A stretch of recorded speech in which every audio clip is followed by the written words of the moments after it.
Hello hello hello hello hello hello. हारी हरे दुखिया जन के दुख क्लेश हरेंगे कभी न कभी। यदि नाथ का नाम दया निधि है तो दया भी करेंगे कभी न कभी।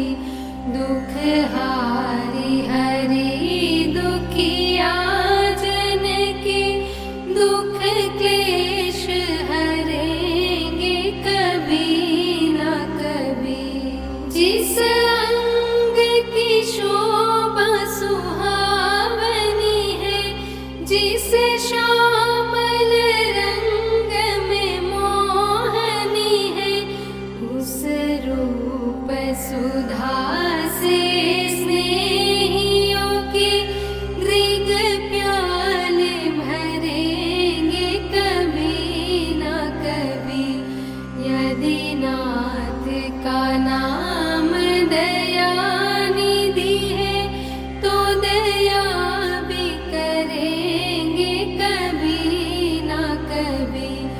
दुख हारी हरि दुखिया जन के दुख क्लेश हरेंगे कभी न कभी। जहाँ गीत निषाद का आदर है, जहाँ व्याध अजामिल का घर है, वही भेष बना के उसी घर में हम जा ठहरेंगे कभी न कभी। यदि नाथ का नाम दया निधि है तो दया भी करेंगे कभी न कभी। दुख हारी हरि दुखिया जन के दुख क्लेश हरेंगे कभी न कभी। करुणा निधि नाम सुनाया जिन्हें, करणामृत पान कराया जिन्हें, सरकार अदालत में ये गवाह hello hello hello hello hello hello hello hello hello. देंगे तो कभी न कभी। यदि नाथ का नाम दया निधि है तो दया भी करेंगे कभी न कभी। दुख हारी हरि दुखिया जन के दुख क्लेश हरेंगे कभी न कभी। मैं रोज हरि हाँ जी, वेरी गुड मॉर्निंग भाई, वेरी गुड मॉर्निंग। पूजा पाठ करूं तुम्हें याद करूं, इतने भक्तों के रक्षक गुड मॉर्निंग जी, वेरी गुड मॉर्निंग। क्या हाल चाल है आप सभी के? कभी। यदि नाथ का नाम दया निधि है तो दया भी करेंगे कभी न कभी। दुख हाँ जी, very good morning, good morning, good morning जी, good morning Disha, good morning Yakshu, good morning Shreya, good morning Raj, good morning Shalu, good morning Sneha, good morning smile. Sir important theory के क्वेश्चंस बता दो, एग्जाम से पहले करके जाएंगे। बट इनकम टैक्स में तो कोई थ्योरी आती नहीं, और जीएसटी में आती है थ्योरी, और इनकम टैक्स में भी बहुत रेयरली अगर एक आधा क्वेश्चन बन गया तो बन गया, अदरवाइज तो इनकम टैक्स तो सारा ही प्रैक्टिकल है, मतलब इनकम टैक्स में थ्योरी नहीं बनती। बाकी हाँ, जीएसटी के कौन कौन से इंपॉर्टेंट टॉपिक है उसकी लिस्ट में ऑलरेडी यूट्यूब पे डाल चुका हूँ। ठीक है, ऑलरेडी मैं यूट्यूब पे डाल चुका हूँ। बट अगर आप कहते हो कि सर 15-20 क्वेश्चन बना के दे दो ताकि कम से कम एग्जाम से पहले हम वो एक बार रीड कर ले, तो फिर 15-20 क्वेश्चंस बना के भी आपको दे दूंगा। ठीक है, तो आप एक बार उनको जरूर रीड करके जाना और होपफुली 1 या 2 दिन के अंदर वो क्वेश्चंस भी आपको दे दूंगा मैं। ठीक है, चलो ठीक है, आ जाओ सारे के सारे बच्चे फटाफट से आ जाओ जी, इधर देखो ध्यान से। अच्छा, आज हमारा सेशन नंबर 35 है।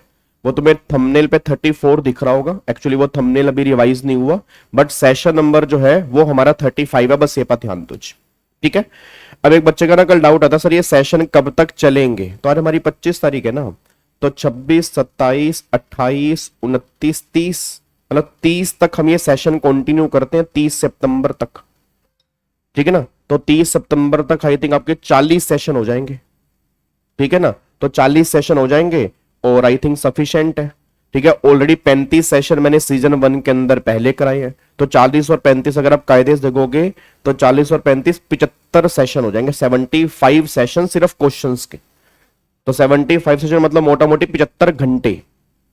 ठीक है, तो अगर आप ये भी अच्छे से कर लोगे तो क्वेश्चन आपके आराम से हो जाएंगे जी। सेपरेट सेपरेट शालू सेपरेट। ठीक है, चलो अब एक बार सारे के सारे बच्चे फटाफट से आओ। अब आज हमें आरटीपी कंप्लीट करनी है जो हमारी पिछली बार की थी। इसमें आई थिंक 2 क्वेश्चन हमारे बैलेंस बच्चे थे जी। ठीक है ना, इसमें आई थिंक 2 क्वेश्चन, हाँ जी इधर सुनो ध्यान से। इसमें आई थिंक 2 क्वेश्चन जो थे, 2 क्वेश्चन हमारे बैलेंस बचे थे। एक तो क्वेश्चन नंबर 9 हमारा बैलेंस बचा था और एक क्वेश्चन नंबर 10 हमारा बैलेंस बचा था। ये दोनों क्वेश्चन आज हमें करने हैं। ठीक है, आओ एक बार स्टार्ट करते हैं। सारे के सारे बच्चे एक बार फटाफट से यहां पे आ जाओ। क्वेश्चन नंबर 9, वैसे मैंने आपको होमवर्क दिया था सर, आपने बोला था note for all but for all 1 point वाला अपलोड कंबाइन करके करोगे। हाँ बिल्कुल करूंगा, मैंने अपनी टीम को कल रात को ही मैसेज किया है, होपफुली 1 या 2 दिन के अंदर कर दूंगा। ठीक है जी, तो वो टेंशन मत लो, मैंने अभी रात को ही मैसेज किया है, तो अभी उनका रिप्लाई आया नहीं क्योंकि कल संडे था, बट जैसे ही आएगा मैं कर दूंगा, टेंशन बिल्कुल मत लो जी। ठीक है, चलो इधर देखो ध्यान से। अब एक बार यहां पे आ जाओ, क्वेश्चन नंबर 9 के ऊपर आओ जी। एक बार क्वेश्चन नंबर 9 के ऊपर आओ। अब क्वेश्चन नंबर 9 कह रहा है examine the applicability and the amount of TDS and TCS. वो टीडीएस और टीसीएस वाला क्वेश्चन है जी, टीडीएस और टीसीएस वाला क्वेश्चन है। As per income tax act 1961 for the assessment year 25-26 in the following situations. अब ध्यान से देखना चाहिए। वो कह रहा है mister Subhash is a salary class individual जो रेंट पे कर रहा है 52,000 per month to mister Raj from April 24। ठीक है, mister Subhash vacant the premises on 31 अगस्त। इसने 31 अगस्त को प्रीमाइसिस वेकेंट कर दिया। What if the vacant the premises on 31 October. It mean अगर वो 31 अक्टूबर को वेकेंट करता तो क्या होता। पहले मेरा पूरी क्लास से क्वेश्चन है। अब यहां पे ना रेंट के 2 सेक्शन है, अगर आपको याद आ रहा हो, रेंट के 2 सेक्शन है। एक तो रेंट का सेक्शन है 194I और एक रेंट का सेक्शन है 194IB। पहले ये बात समझ लो, ठीक है ना। नो डाउट तुम्हें सारे आंसर पता है भाई, मैं तो वैसे ही तुम्हें पढ़ाने के लिए आ रहा हूं, तुम्हें आंसर तो सारे ही पता है, बट मैं फिर भी कुछ बच्चों के दिमाग में क्लैरिटी चाहता हूं कि आपके दिमाग में क्लैरिटी हो। एक तो रेंट का 194I है और एक रेंट का 194IB है। पहली बात तो ये समझो। अब 194I में क्या लिखा है कि अगर पूरे साल का रेंट 2,40,000 से ऊपर होगा तो टीडीएस काटना पड़ेगा 10% के रेट से, टीडीएस काटना पड़ेगा 10% के रेट से। बट 194I में कौन कवर होते हैं, या तो आप बिजनेसमैन हो, मतलब वो इंडिविजुअल कवर होता है, या तो वो बिजनेसमैन है या वो प्रोफेशनल है। और अगर बिजनेसमैन है तो उसकी पिछले साल की टर्नओवर 1 करोड़ से ज्यादा है, और अगर प्रोफेशनल है तो उसकी पिछले साल की टर्नओवर 50 लाख से ज्यादा है, तब वो 194I में टीडीएस काटता है, तब वो 194I में टीडीएस काटता है। अब यहां पे वो कह रहा है सैलरी क्लास पर्सन है, तो अगर वो सैलरी क्लास पर्सन है तो ऑब्वियस सी बात है 194I उसके ऊपर एप्लीकेबल हो नहीं रहा। मतलब तुम्हें दिमाग में ना क्लैरिटी होनी चाहिए कि 194I क्यों नहीं लग रहा। अब कई बच्चे दिमाग में क्या लेके चल रहे हैं, सर 194I ना इसलिए नहीं लग रहा, उसके पिछले साल की टर्नओवर 1 करोड़ से ऊपर है, वो हमें दे नहीं रखा। नहीं नहीं नहीं नहीं नहीं, वो जो टर्नओवर भी है ना वो भी किसकी है, बिजनेसमैन की है, वो प्रोफेशनल की है, ये सैलरी क्लास पर्सन है। तो सैलरी क्लास पर्सन 194I का मतलब ही नहीं है, तो 194I से बाहर हो गया। फिर जो I में कवर नहीं है तो IB ने बोला वो यहां पे कवर हो सकता है। अब IB में क्या, IB में ऐसा कुछ नहीं लिखा बिजनेस प्रोफेशन, ना ना ना, IB में जो I में कवर नहीं है वो IB में कवर हो सकता है। बट IB में क्या है कि मंथली रेंट आपका 50,000 से ज्यादा होना चाहिए। इट मीन अगर आपका मंथली रेंट 50,000 से ज्यादा है तो आईबी में आपको टीडीएस काटना पड़ेगा। अब आईबी में वैसे टीडीएस का रेट जो है वो कितना है जी, हमारा टीडीएस का रेट जो है वो 5% है। क्या रेट है हमारा टीडीएस का? 5% है। बट 1 अक्टूबर 2024 से इसमें चेंज आया था। अब 5% वाला रेट जो है वो 2% हो जाएगा। 5% वाला रेट जो है वो क्या हो जाएगा? 2% हो जाएगा। नॉर्मल रेट 5% है, 1 अक्टूबर 24 के बाद ये रेट जो है वो 2% हो जाएगा जी। ठीक है जी। अब मेरा पूरी क्लास का क्वेश्चन है, अब यहाँ पे 52,000 रुपए पर मंथ दे रखा है और उसने वेकेंट के 31 अगस्त को, तो अप्रैल, मई, जून, जुलाई, अगस्त, तो 5 महीने की बात यहाँ पे हो रही है। तो 52,000 मल्टीप्लाई 5 कितना आ रहा है? 2,60,000 रुपए आ रहा है जी। तो 2,60,000 रुपए का अगर मैं 5% की बात करूंगा तो 5% जो है वो 13,000 रुपए का यहां पर इसको टीडीएस काटना पड़ेगा। बस ये पर ध्यान दो जी। ठीक है जी, 13,000 रुपए का टीडीएस काटना पड़ेगा। फिर उसने बोला उसने वेकेंट के 31 अक्टूबर, तो 31 अक्टूबर का मतलब 1 अक्टूबर 24 के बाद। अब बच्चा कहता है सर यहाँ पे एक्सेस वैल्यू पे मतलब 2% कटेगा, मतलब अक्टूबर वाले महीने पे 2% कटेगा, बाकी पे 5% कटेगा, या पूरे पे 2% कटेगा? पूरे पे। अगर मैं आईसीएआई की बात करता हूं, आंसर में इवन चाहे आईसीएआई हो, आईसीएसआई हो, आईसीएमएआई हो, मतलब आईसीडब्ल्यूआई हो, तो यहां पे इन्होंने पूरी वैल्यू, मतलब अगर 1 अक्टूबर के बाद है तो पूरी की पूरी वैल्यू पे 2% कटेगा। बस ये पर ध्यान दो। अब अगर यहां पर 31 अक्टूबर 2024 है तो 52,000 अप्रैल, मई, जून, जुलाई, अगस्त, सितंबर, अक्टूबर, 7 महीने, इसका 3,64,000 रुपए का अगर मैं 2% यहां पे निकालूंगा तो यहां पे टीडीएस जो कटेगा वो 7280 का टीडीएस कटेगा जी। क्या बात समझ में आ रही है जी? एक बार मैं दोबारा बोल देता हूं जी। पहले आपने वेकेंट किया अगस्त में, तो 1 अक्टूबर 24 से पहले की बात, 1 अक्टूबर 24 से पहले की बात है तो 5% कटेगा। फिर यहां पे वेकेंट के 31 अक्टूबर 24 को, 1 अक्टूबर 24 के बाद की बात है, तो पूरी वैल्यू जितना भी टोटल रेंट है उसका 2% जो होगा गवर्नमेंट करी, यहां पे टीडीएस कट जाएगा। बस ये पर ध्यान दो। क्या बात मेरी समझ में आ रही है? ठीक है जी। क्या आपको बात मेरी समझ में आ रही है? सर इसको लिखना कैसे है? सिंपल वे में लिखना है। यहां पर आप ये बोलोगे पहली बात तो section 194 shall not be applicable, section 194 apply. ठीक है। और mister Subhash is salary class employ, parent 52,000 per month. ठीक है। फॉर 7 मंथ, तो पहले हाँ 7 मंथ का ना, नहीं 5 अप्रैल में जो, हाँ 5 मंथ, तो 5 मंथ कितना आ गया आपका? आई थिंक 2,60,000 आ गया ना। और रेंट इज मोर देन 50,000, तो बस टीडीएस का अमाउंट निकाल के दिखा देना इसमें। ठीक है। अब अगले पॉइंट पर आओ। नेक्स्ट क्या है? नेक्स्ट कह रहा है ABC trader, ABC Trader, a partnership firm, is engaged in the wholesale business of tendu leaves. यहाँ पे तेंदू लीव्स की बात हो रही है। Its turnover for the previous year 23-24 was 9 crore. Okay. During the financial year 24-25, it sold tendu leaves worth rupees 12 lakh rupaye to XYZ limited. XYZ limited does not provide its PAN to ABC trader. अब बहुत ध्यान सुनना, पहली बात जो है यहाँ पे टीसीएस की बात हो रही है, यहाँ पे टीडीएस की बात नहीं हो रही, यहाँ पे टीसीएस की बात हो रही है। अब जो इसने टर्नओवर दी है 9 करोड़ रुपए की टर्नओवर जो दी है, तो वो हमारे यहाँ पे भी किसी काम की नहीं है, हमारे काम की है 12 लाख रुपए का जो उसने सेल किया। अच्छा, तेंदू लीव्स पे टीसीएस जो कलेक्ट होता है वो किससे होता है? 5% से हमारा टीसीएस कलेक्ट होता है। बोलो 5% से कलेक्ट होता है। बट अब ध्यान रखना, अगर आपने पैन कार्ड जमा नहीं कराया तो यहां पर वो टीडीएस वाला कॉन्सेप्ट नहीं है। यहां पर फिर टीसीएस किससे कलेक्ट होगा? जितना भी सेक्शन में रेट गिवन है उसका ट्वाइस, जितना भी सेक्शन में रेट गिवन है उसका ट्वाइस। अब सेक्शन में कितना गिवन है? 5%, उसका ट्वाइस कितना हो गया? 10%। तो यहां पे टीसीएस जो कलेक्ट होगा वो 10% से होगा। यहां पे टीसीएस जो कलेक्ट होगा वो 10% से होगा। तो अगर यहां पे 12 लाख रुपए का है, इसका मैं अगर 10% यहां पे निकाल दूंगा तो 1,20,000 रुपए यहां पे टीसीएस हमें कलेक्ट करना पड़ेगा। बस ये पर ध्यान दो जी।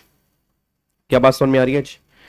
तो यहां पे 1,20,000 रुपए टीसीएस हमें यहां पर कलेक्ट करना पड़ेगा। तो ये इन दोनों का आंसर निकल के आ रहा है और एक क्वेश्चन 4 या 5 नंबर का आपके एग्जाम के अंदर बनता है जी।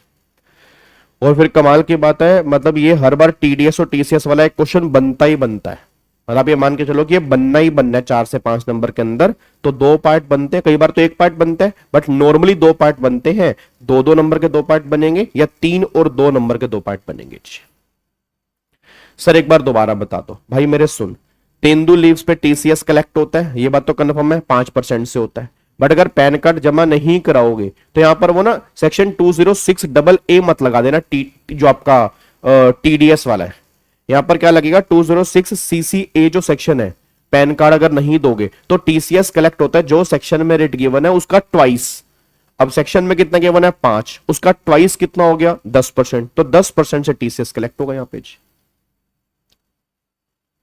डन, लॉक कर दें इसको जी, पक्का पक्का, कोई दिक्कत वाली बात तो नहीं है। चलो अब एक बार आगे बढ़ते हैं, और लास्ट में मैं इसको एक बार लिख के भी दिखा दूंगा। कुछ बच्चों की रिक्वेस्ट आ रही है सर एक बार इसको लिख के दिखा दो कि हमें लिखना कैसे है, तो एक बार इसको लिख के भी दिखा देंगे लास्ट में। एक बार क्वेश्चन नंबर 10 देख लेते हैं जी, ठीक है, आ जाओ एक बार क्वेश्चन नंबर 10 देखते हैं। क्वेश्चन नंबर 10 क्या, अब एक बार यहां पे आओ, क्वेश्चन नंबर 10 देखो, कह रहा है मिस्टर गणेश, तो पहली बात तो इंडिविजुअल है जी, पहली बात तो वो क्या है इंडिविजुअल है। तो mister Ganesh a resident and ordinary resident, लो जी ROR है, दूसरी बात वो क्या है ROR है। तो ROR के हाथ में तो सारी इनकम ही टैक्सेबल होती है। तो भैया सिंपल सी पॉइंट यह निकल के आ रहा है कि गणेश है, ROR है, एज उसकी 61 साल की है। अब 61 साल की है तो सीनियर सिटीजन है, 61 साल की है तो सीनियर सिटीजन है।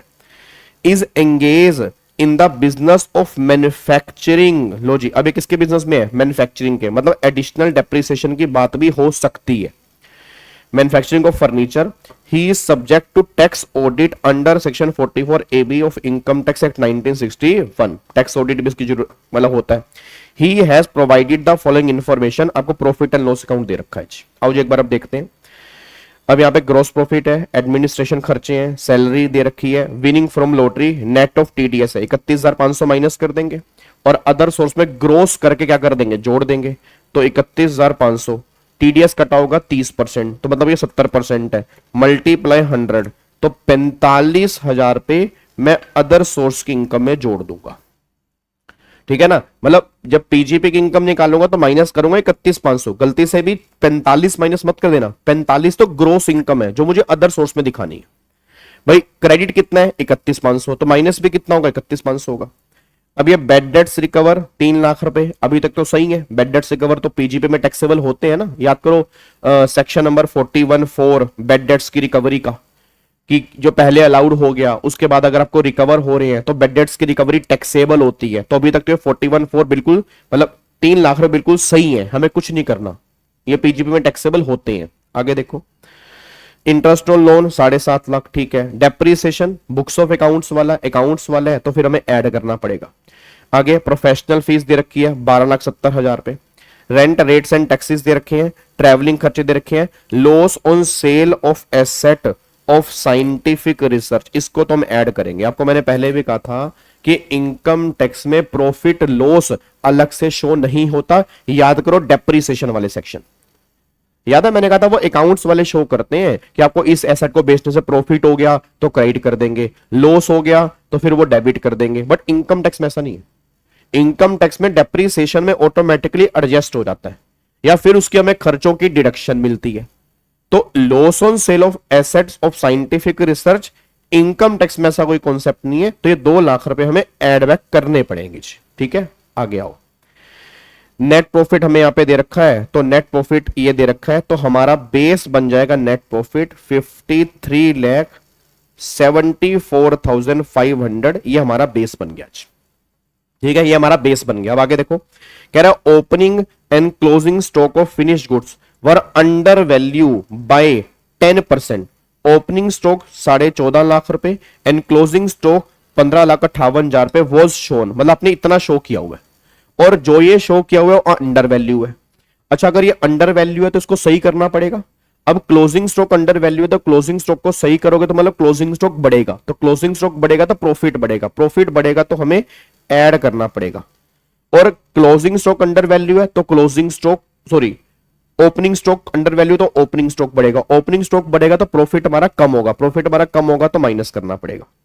तो पहले एक बार ऐसा करते हैं, पहले क्लोजिंग स्टॉक की बात करते हैं। 15,58,000 जो है, तो 15,58,000 मतलब ये 90 है, तो 100 कितना आएगा जी, तो 15,58,000 डिवाइड बाय 90, ये मेरे ख्याल से आएगा आपका, ये आ रहा है जी 1,73,111, इतना ही आ रहा है जी आपका जी, 1,73,111। एक बार चेक करना जी, यहाँ पे 15,58,000 डिवाइड बाय 90 मल्टीप्लाई 100।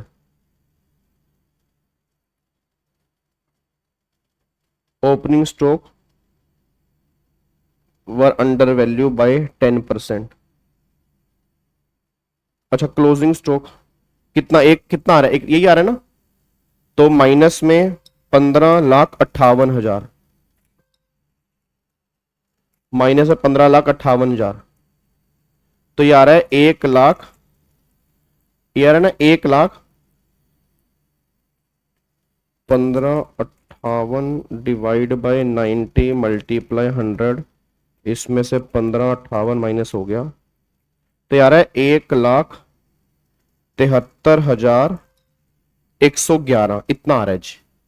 ठीक है ना। क्लोजिंग, ओपनिंग कितना आ रहा है, ओपनिंग ओपनिंग आ रहा है 14.5 लाख डिवाइड बाय 90 मल्टीप्लाई 100, तो 14,50,000, तो ये आ रहा है 1,61,111, ये आ रहा है जी 1,61,111 आ रहा है, 1,61,111 आ रहा है, यही आ रहा है ना। ओपनिंग 5 लाख आ रहा है,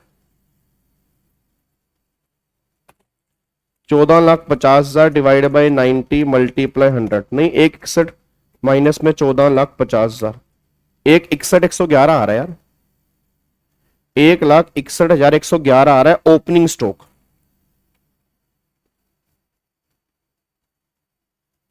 इतना आ रहा है, यही आ रहा है ना। तो अब हमें यहां पे क्या करना पड़ेगा, अब हमें यहां पे 1,73,000 जो है, अब यहां पे इन्होंने ये रहा, यहां पे इन्होंने ऐड कितना करना पड़ेगा जी, 1,73,111,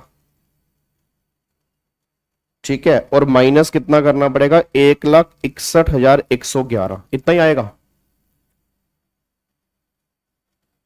चेक करो एक बार, इतना ही आएगा ना।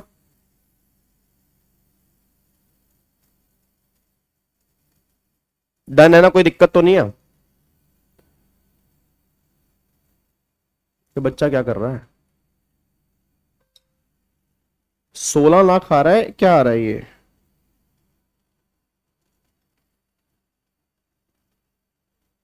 एक 20 कैसे आ रहा है ये, 17,31, एक 20, डन है ना, कोई दिक्कत तो नहीं है। चलो अगले पॉइंट पर आओ जी, अब नेक्स्ट पॉइंट के ऊपर आओ जी, अब यहां पे नेक्स्ट पॉइंट के ऊपर आओ, नेक्स्ट पॉइंट के ऊपर आओ। अब वो कह रहा है salary and wages include following item, अब सैलरी एंड वेजेस में ये फॉलोइंग आइटम इंक्लूडेड है। अब क्या क्या है जी, contribution 20% of basic salary in national pension scheme referred in section 80 CCD regarding salary paid to an employ of mister Ramesh who has withdrawn basic salary 5 lakh, और DA दे रखा है 40% ऑफ बेसिक सैलरी, उसका 50% जो है वो उठोए वाला है। अब एक बात मेरे को सोच के बताओ जी, मेरा नेट एक 20 आ रहा है, 1,73,100,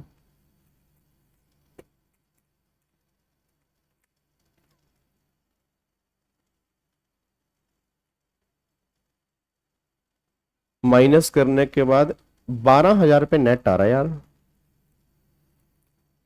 1,73,111 माइनस में 1,61,111, 12,000 पे आ रहा है, एक 20 कैसे आ रहा है।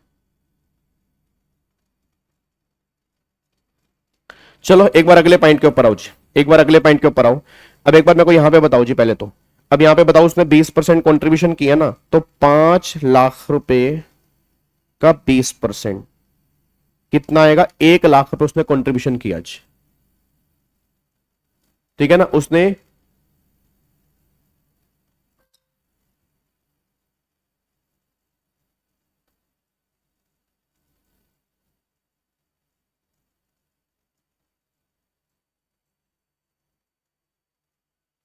उसने, चलो इधर आओ एक बार, इधर आओ इधर आओ इधर आओ, पहले इस पॉइंट के ऊपर बात करते हैं। उसने 1 लाख रुपए दिखाया। अच्छा, अब अलाउड कितने, 14% अलाउड है। 14% किसका, सैलरी का। सैलरी का मतलब क्या था, बेसिक प्लस में डीए उठोए वाला। अब सैलरी मेरी यहां पे कितनी है, 5 लाख। डीए कितने है, 40%। तो 5 लाख का पहली बात तो 40%, और फिर उसका आएगा 50%, तो आएगा 1 लाख। तो 5 लाख प्लस में 1 लाख, 6 लाख। तो यहां पे 6 लाख रुपए का 14%, तो अगर मैं यहां पे निकालूंगा 84,000, तो यहां पे 16,000 पे एड बैक हो जाएगा जी। ठीक है ना, 16,000 पे यहां पे एड बैक हो जाएगा, बस ये पर ध्यान दो। तो 16,000 पे यहां पे हमें एड बैक करना पड़ेगा कॉन्ट्रीब्यूशन का जी। ठीक है ना, 16,000 पे हमें यहां पे एड बैक करना पड़ेगा, ये बात ध्यान दो जी। क्लियर है, 16,000 पे हमें यहां पे एड बैक करना पड़ेगा, ये बात ध्यान देना। ठीक है, 16,000 पे हमें एड बैक करना पड़ेगा। उसके बाद अब अगले पॉइंट पर आओ। अब वो कह रहा है सम ऑफ एम्प्लॉई, हाँ जी, वो कहना चाह रहा है sum of employee opted for retirement. ध्यान रखना, sum of employee opted for retirement under the voluntary retirement scheme a sum of 3,40,000 was paid to them 1 January 25। अब याद करो, वॉलंटरी रिटायरमेंट ये तो 5 इक्वल इंस्टॉलमेंट में अलाउड होता है। तो अगर 5 इक्वल इंस्टॉलमेंट में अलाउड होता है तो एक इंस्टॉलमेंट अलाउड होगी बस, बाकी 4/5 तो हमें एड बैक करना पड़ेगा। तो 3,40,000 पे डिवाइड बाय 5 माइनस में 340, तो यहां पे 2,72,000 पे हमें यहां पे एड बैक करना पड़ेगा जी। 2,72,000 पे हमें क्या करना पड़ेगा, यहां पे एड बैक करना पड़ेगा, बस ये पद ध्यान दो। 2,72,000 पे, 2,72,000 पे हमें यहां पे एड बैक करना पड़ेगा। ठीक है, अब अगले पॉइंट पर आओ। अब अगर है interest on loan include interest paid 15% per annum on loan 12 lakh rupaye which was taken from State Bank of India on 1 May 2022 for purchase of new electric car. ठीक है, 15 lakh rupaye. The car is use for personal purpose, no amount is repaid so far. अब एक बात मेरे को बताओ, आपने personal purpose के लिए गाड़ी यूज की है तो उसका जो भी इंटरेस्ट होगा वो हमें क्या करना पड़ेगा, एड बैक करना पड़ेगा जी। तो यहाँ पे इंटरेस्ट एक बार निकालना कितना आएगा जी, 12 लाख रुपए है, तो 12 लाख रुपए का 15% जो यहाँ पे निकल के आ रहा है वो हमारा आ रहा है 1,80,000 रुपए। तो 1,80,000 रुपए का इंटरेस्ट हमें यहाँ पे एड बैक करना पड़ेगा, बस ये पर ध्यान दो जी। 1,80,000 रुपए का एडबैक करना पड़ेगा। अच्छा, इसके बाद में डिडक्शन मिल जाएगी, वो बात एक अलग है, अगर इसमें नॉर्मल स्कीम नहीं होगी। डिफॉल्ट स्कीम वाले केस में वो भी नहीं मिलेगी, बट अभी हमें एडबैक करना पड़ेगा क्योंकि ये पर्सनल पर्पस के इलेक्ट्रिक व्हीकल है, तो पर्सनल पर्पस के लिए है तो हमें एडबैक करना पड़ेगा जी। ठीक है, उसके बाद देखो जी, अब यहां पे कह रहा है depreciation allowable as per income tax rule 1962 is 4.5 lakh, but during the calculation of such depreciation following addition was not consider. अब पहली बात तो इनकम टैक्स रूल्स वाला 4.5 लाख है, तो पहले जो आपको ऊपर दिया हुआ है तो क्या वो हम एड बैक करें जी। आपको ऊपर जो यहां पे डेप्रीसिएशन दे रखा है, इन्होंने ऊपर हमें कितना दे रखा था डेप्रीसिएशन, यहां पे 6,17,000 रुपए, तो 6,17,000 रुपए का डेप्रीसिएशन जो है वो यहां पे एड बैक हो जाएगा जी। 6,17,000 रुपए का ये रहा, तो 6,17,000 रुपए का डेप्रीसिएशन जो है वो यहां पे एड बैक हो जाएगा जी। ये मैंने एड बैक कर दिया, ठीक है ना, और ये मैंने क्या कर दिया, एड बैक कर दिया जी। ठीक है जी,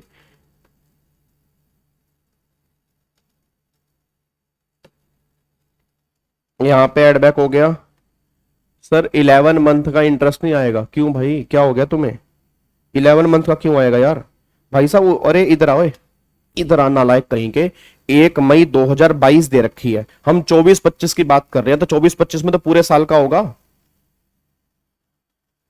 24-25 में तो पूरे साल का होगा। ये तो 1 मई 2022 है ना, उस ईयर में लोन लिया, तो हम 24-25 की बात करेंगे तो 24-25 में तो पूरे साल का इंटरेस्ट होगा, पूरा का पूरा 1,80,000।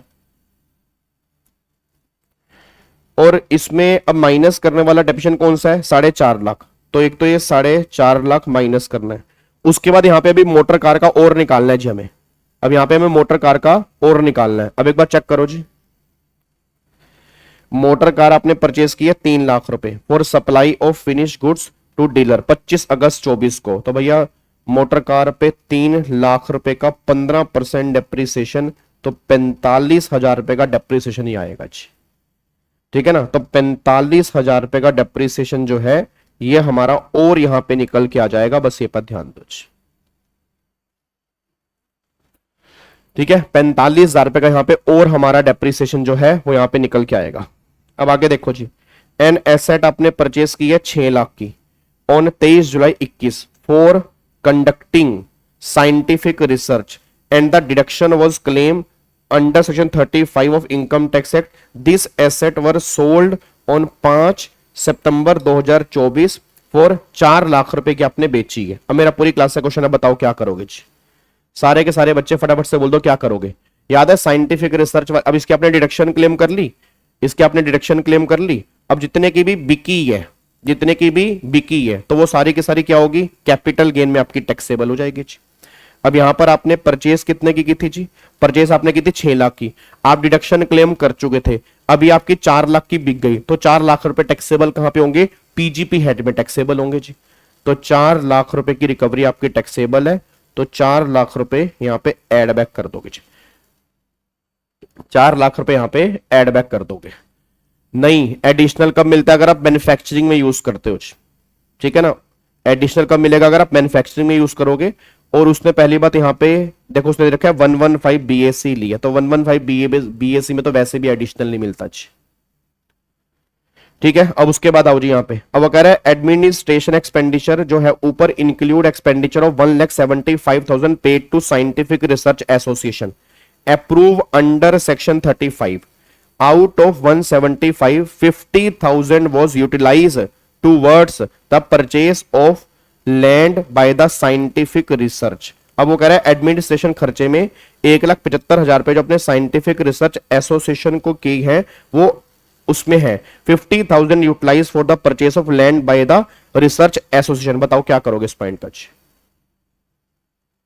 कैपिटल गेन में क्यों आएगा उर्मिला, कैपिटल गेन में क्यों आएगा, कैपिटल गेन में कब आता है, जब पैसा कोस्ट से भी ज्यादा हो। 6 लाख की तुम्हारी एसेट है, 4 लाख की तुमने बेची है, तो कैपिटल गेन में कहां से आएगा जी।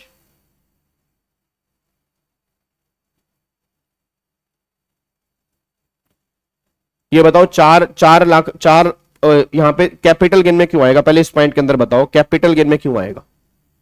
सर मोटर कार पे हाफ ऑफ 15 क्यों नहीं होगा भाई, 25 अगस्त को यूज किया है, कैसे हाफ हो जाएगा बताओ।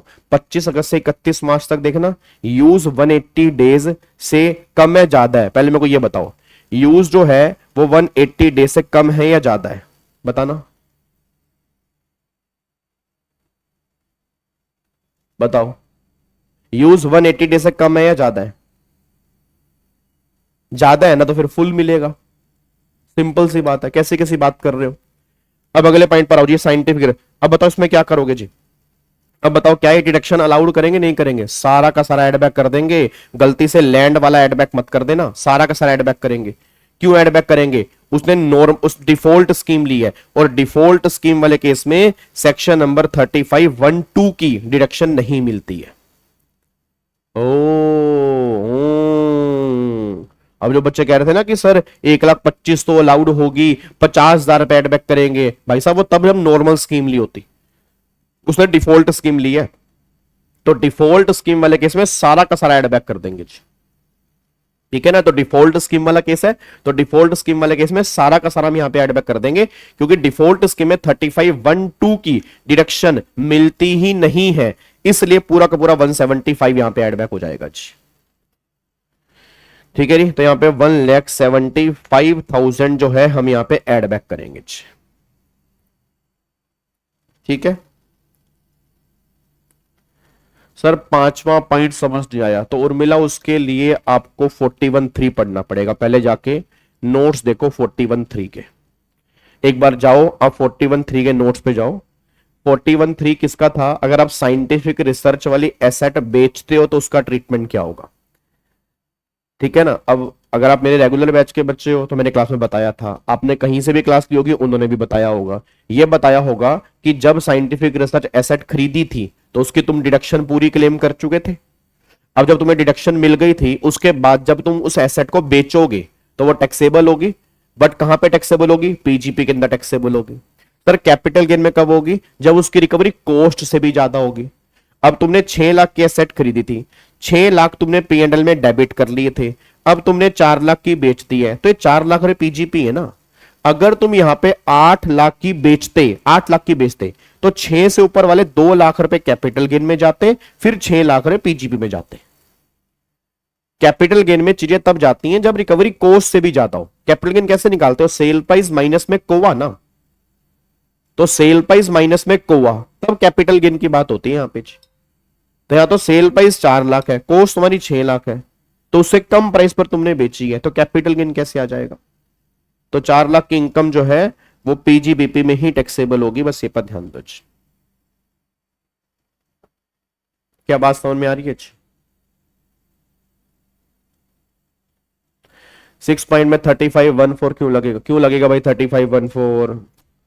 नालायक, साफ साफ कह रहा है वो research association approve under section 35, research association approve under 35, तो यहां पर क्या लिखा हुआ है? 3512 है ना, तो 3512 आएगा। 3514 capital expenditure for scientific research का होता है। चलो अगले पॉइंट पर आओ जी। अब अगले पॉइंट में तुम्हारे और होश उड़ेंगे। अभी तो कहां से तुम, अगले पॉइंट में तुम्हारे और होश उड़ने हैं, अभी तो टेंशन मत लो तुम। अब यहां पे एक बार चेक करो क्या है जी, अब यहां पे एक बार चेक करो यहां पे क्या निकल के आ रहा है। अब ये कह रहा है ही receive 3 lakh rupaye from a debtor which was write off as bad debts in the year 1819। Amount due from the debtor, amount due from the debtor, जो टोटल मतलब डेटर से ड्यू था, which was write off as bad, जो as a bad write off कर दिया था, वो 5 लाख था। ठीक है, out of which tax officer had only allowed 3 lakh rupaye, सिर्फ 3 लाख रुपए अलाउड किए as deduction in computing the total income of assessment year 18-19। अब सोच के बोलना, 5 लाख के बेड डेट्स थे, उसने उस टाइम पर 3 लाख रुपए अलाउड किए थे, तो 2 लाख रुपए तो अलाउड ही नहीं किए थे। तो अब जो तुम्हें 3 लाख रुपए की रिकवरी हो रही है, उसमें से पहले 2 लाख रुपए तो वो अलाउड करो, तो नेट जो 1 लाख रुपए की रिकवरी होगी वो यहां पे टैक्सेबल होगी। नेट जो यहां पर 1 लाख रुपए की रिकवरी होगी वो यहां पे टैक्सेबल होगी, बस ये पर ध्यान देना चाहिए। क्या बात मेरी समझ में आ रही है? क्या आपको बात मेरी समझ में आ रही है या नहीं आ रही है?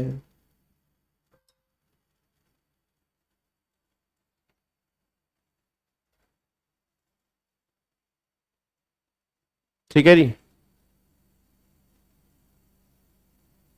सर लैंड का डिडक्शन तो वैसे भी नहीं मिलता। हाँ तो अबे नालायक बच्चे, जब उसने बोला 175 में ये इंक्लूड है, तो ये माइनस कर रखा है ना, तो माइनस कर रखा है तो ऐड बैक नहीं करोगे जी? माइनस कर रखा है तो ऐड बैक नहीं करोगे क्या?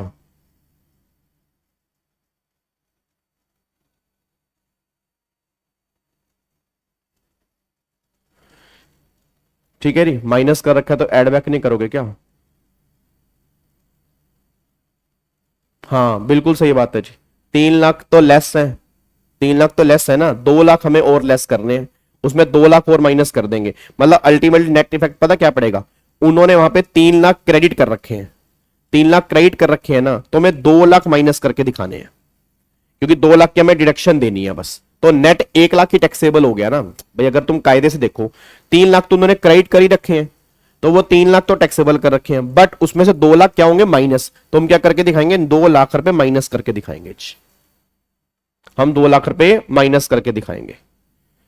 तो अब उसने निकालनी है total income and tax liability of mister Ganesh assessment year 25-26, assuming that he want to opt normal tax regime.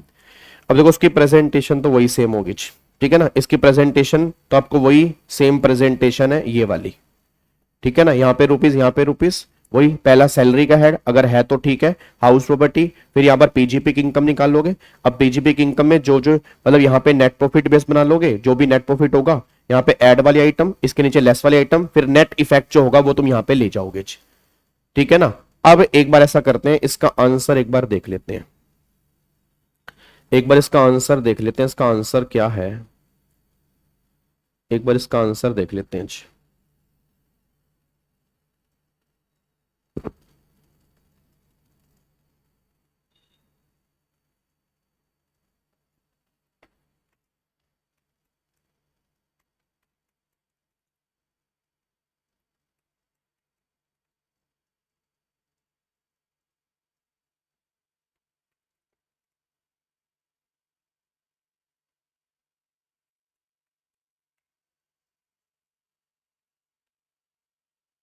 एक मिनट रुको, इसका आंसर मैं आपको एक बार दिखा देता हूँ।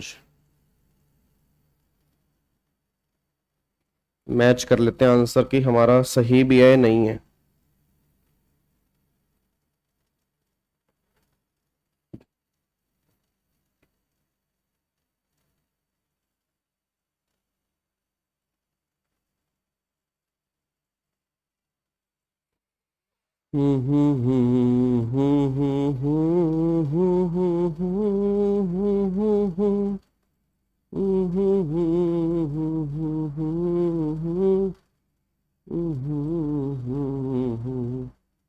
लो जी,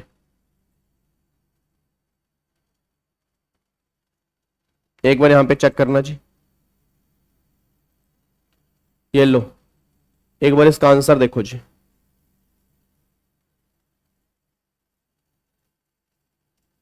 यहाँ पे एक बार चेक करना, ये लो एक बार इसका आंसर देख लो। अच्छा पहले तो एक बार ये नाइन्थ का आंसर देख लो, जो बच्चे कहते हैं ना नाइन्थ में कैसे लिखना है, एक बार देखना यहाँ पे, एक बार चेक करो यहाँ पे क्या है। Since mister Subhash is salary individual and pay rent exceeding 50,000 per month financial year 24-25, he is liable to deduct tax 194 IB 5% till 30 September, तो देयर आफ्टर 2%, और उसने वेकेंट की है 31 अगस्त को, तो टैक्स टू बी डिडक्टेड कितना होगा 5%, तो 13,000 पे, और अगर वेकेंट करता अक्टूबर में तो फिर रेट 2% था, फिर 2% हो जाता। इन्होंने यहाँ पे लिखा नहीं है, इन्होंने यहाँ पे लिखा नहीं है, एक्चुअल में लिखा नहीं है 194 आई नहीं लगेगा, बट अगर आप लिखोगे तो और अच्छी बात है, 194 आई नहीं लगेगा। अब यहाँ पे टीसीएस में 2061C seller of certain goods, यहाँ पे तेंदुल लीव्स में 5% टीसीएस कलेक्ट करते हैं, और अगर पेन नहीं दिया तो फिर हायर किसमें से, twice of the specified rate, twice 10 और 5, तो ऑब्वियस बात है हायर 10 ही बनेगा जी। तो यहाँ पे 12 लाख पे 10% टीसीएस हमें कलेक्ट करना पड़ेगा, बस ये पर ध्यान दो जी, ठीक है। अब यहाँ पे एक बार चेक करना, देखो यहाँ पे क्या है, तो अंडर वैल्यू देखो, ये तो पहले वो हो गया, अंडर वैल्यू 120 कैसे, यहाँ पे 12,000 आएगा, 15 क्या कर रखा है इन्होंने, 1558 माइनस में 1450, 10 डिवाइड बाई 90, हाँ तो सही है, इन्होंने नेट कर दिया, हमने वो कर दिया, 15 1450 1558 माइनस में 1450 डिवाइड बाई 90 मल्टीप्लाई 10, तो 12,000 ही आ रहा है यार, डिवाइड बाई 90 मल्टीप्लाई 10, तो 12,000 ही आ रहा है, हाँ तो 120 तो गलत है।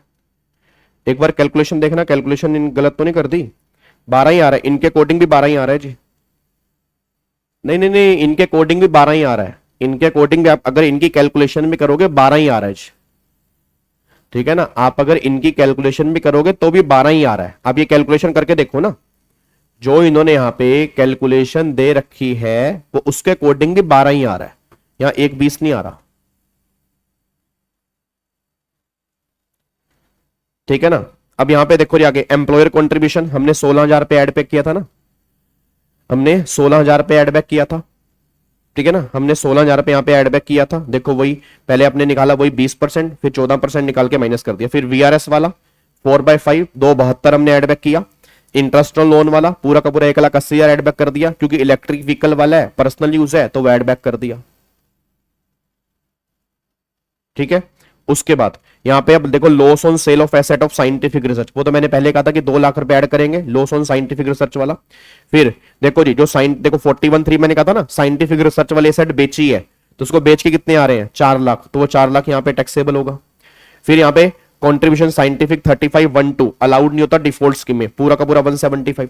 फिर डेप्रिसिएशन बुक्स ऑफ अकाउंट्स वाला 617 ऐड कर दिया, माइनस में 4.5, और वो गाड़ी वाला 45,000 ये माइनस कर दिया। अब उसके बाद बेड डेट्स रिकवर देखो 2 लाख नेट माइनस कर दिया, क्योंकि 3 लाख देखो उसने लिखा है ना 3 लाख रुपए तो क्रेडिटेड है, अब 3 लाख तो टैक्सेबल है, उसमें से 2 लाख हटाने हैं जो पहले अलाउड नहीं हुए थे, तो वही नेट इफेक्ट 1 लाख ही आएगा जी, तो उन्हें 2 लाख यहां पे माइनस कर दिया। उसके बाद यहां पे लॉटरी की इनकम 31,500 हटा दी क्योंकि अदर सोर्स की इनकम है, तो आपकी ये आ गई इनकम। अब फिर अदर सोर्स में लॉटरी की इनकम ग्रोस करके दिखाएंगे, देखो वही 45,000 पे ग्रोस करके दिखा दिया, तो आपकी इनकम आ गई जी, आपकी ये इनकम आ गई टोटल। अब डिडक्शन इसमें से मिलनी नहीं 80 EEB वाली, वैसे ई व्हीकल की मिल जाती है बट 80 ईबी के अंदर मिलती है ना ई व्हीकल की, बट यहां भी नहीं मिलेगी, नहीं क्योंकि डिफॉल्ट स्कीम ली है तो उसमें मिलेगी नहीं। ये टोटल इनकम आ गई जी। अब इस पे टैक्स लगा दो। लॉटरी की इनकम पे वो 30% टैक्स आएगा जी, और बाकी इनकम पे स्लैब रेट वही 3 से 7 से 10 वाले स्लैब रेट लगा दोगे तो यहाँ पे आपका टैक्स जो आएगा वो इतना आ गया जी। ठीक है, फिर इनकम 50 लाख से ऊपर है 10% सरचार्ज, 4% सेस। अब अगर वो पेबल बोलते तो हम टीडीएस माइनस कर देते तो पेबल आ जाता। अब टैक्स लाइबिलिटी जो आ रही है वो आपकी इतनी लाइबिलिटी आ रही है, बट अगर वो पेबल की बात करते फिर इसमें से टीडीएस माइनस करके नेट इफेक्ट आ जाता जी। क्या बात समझ में आ रही है जी? ठीक है, तो क्वेश्चन बहुत बढ़िया क्वेश्चन था जी, बहुत बढ़िया क्वेश्चन था। और मैं सही बता रहा हूं सर, अगर पिछले 2 अटेम्प्ट के भी ये क्वेश्चन कर लोगे ना मजा आएगा। तो वैसे तो हमने सारे कर ही लिए मेरे ख्याल से, अब कुछ बचा देखो, एमटीपी भी हमने कर ली, ऑलमोस्ट आरटीपी भी हमने कर ली है, तो अच्छे क्वेश्चन दिए हुए हैं। और ऐसे ही पॉइंट्स तुम्हारे एग्जाम के अंदर बनेंगे, मैं बता रहा हूं जी, ऐसे ही पॉइंट्स बनेंगे जी। क्या बात समझ में आ रही है जी? पक्का पक्का, ठीक है ना? अच्छा, आप सुनो ध्यान से। अब ये तो हो गए ये वाले क्वेश्चन। अब जो हम करेंगे अभी हमारा वही चलेगा, पीजीबीपी और ये टोटल इनकम और डिडक्शन और टीडीएस। तो कल जो हम करेंगे, अभी आरटीपी पिछली बार की भी करा दी मैंने आपको, तो ऐसा करते हैं हम पास्ट ईयर क्वेश्चन कल उठाते हैं कि पास्ट ईयर में क्वेश्चन कैसे बनते हैं। ठीक है ना, पास्ट ईयर में क्वेश्चन कैसे बनते हैं वो भी उठाते हैं जी। ठीक है, तो पास्ट ईयर क्वेश्चन कल उठाते हैं, उसमें कौन कौन से अच्छे अच्छे क्वेश्चन है। तो ऐसा करूंगा, सीए में जो आए वो भी दिखा दूंगा, सीएस के अंदर जो क्वेश्चन बनते हैं वो भी तुम्हें दिखा दूंगा, और सीएमए के अंदर कोई इंपॉर्टेंट क्वेश्चन है वो भी तुम्हें दिखा दूंगा, क्योंकि ये आपस में इंस्टीट्यूट ना लेन देन करते रहते हैं पेपर में। सीए के एग्जाम वाले सीएस में बन गए, ऑलमोस्ट सीएस में तो बनते ही वही, सीए वाले ऑलमोस्ट वही है। और कई बार ऐसा हुआ सीएस के एग्जाम में क्वेश्चन इन्होंने डाला 4-5 अटेम्प्ट पहले, वो इन्होंने सीए में बना के डाल दिया। तो जो भी इंपॉर्टेंट क्वेश्चंस होंगे वो हम कल ट्राई करेंगे।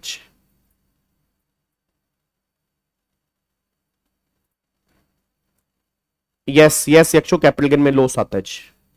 सर एक बार क्लोजिंग स्टॉक वापस बता दो। अरे मेरे सिम्मी भाई, क्लोजिंग स्टॉक अंडर वैल्यू है ना, तो अंडर वैल्यू को बराबर करना है, तो 15,58,000 ये 90 के बराबर है, तो मल्टीप्लाई 100 कर दो, तो ये टोटल आ गया। अब टोटल में से इतना तो आपने दिखा रखा है, तो इतना जो आएगा वो हमें ऐड बैक करना पड़ेगा भाई, इसमें से ये माइनस कर देना। ऐसे ओपनिंग स्टॉक है 14,50,000 डिवाइड बाई 90 मल्टीप्लाई 100। अब एक अमाउंट आएगा, उसमें से 14,50 आपने दिखा रखा है, तो बाकी और दिखाना है, तो जो आएगा वो माइनस कर दो। वही तो मैंने किया जी। सर एक एएमटी वाला क्वेश्चन करवा दो। चलो ठीक है जी, एक एएमटी वाला क्वेश्चन भी देख लेंगे जी। ठीक है, चलो तो अब आज हम इतना ही करते हैं। ठीक है, आज हम इतना ही करते हैं। आज सीएस वाले बच्चों का रिजल्ट भी है, तो बाकी मिलते हैं हम कल वाली क्लास में। एक भाई 1/20 कैसे आएगा बताओ? 1/20 कैसे आएगा? कैसे 1/20 आएगा बताओ? आप समझाओ तो सही ना, 1/20 कैसे आएगा? आप इंस्टीट्यूट की जो कैलकुलेशन है वो एक बार खुद करके देखना, क्या कर रखा है इन्होंने, एक बार करना। ये कैलकुलेशन खुद करके देखो आप, ये करना एक बार, करना करो ना। 15,58 माइनस में 14,50 कितना आया? 1,08,000 डिवाइड बाई 90 मल्टीप्लाई 10 करना, कितना आ रहा है? 12,000 ही आ रहा है, तो 12,000 ही आएगा नेट इफेक्ट।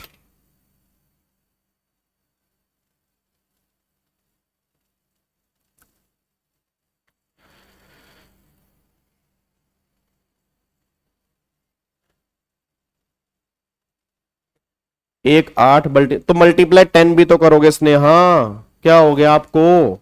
ये थोड़ा कि इंस्टीट्यूट ने 1/20 लिख दिया तो वही करके चलोगे, तो मल्टीप्लाई 10 नहीं करोगे क्या? 10% से अंडर वैल्यू है ना, तो मल्टीप्लाई 10 भी तो करो। 12,000 ही आ रहा है भाई।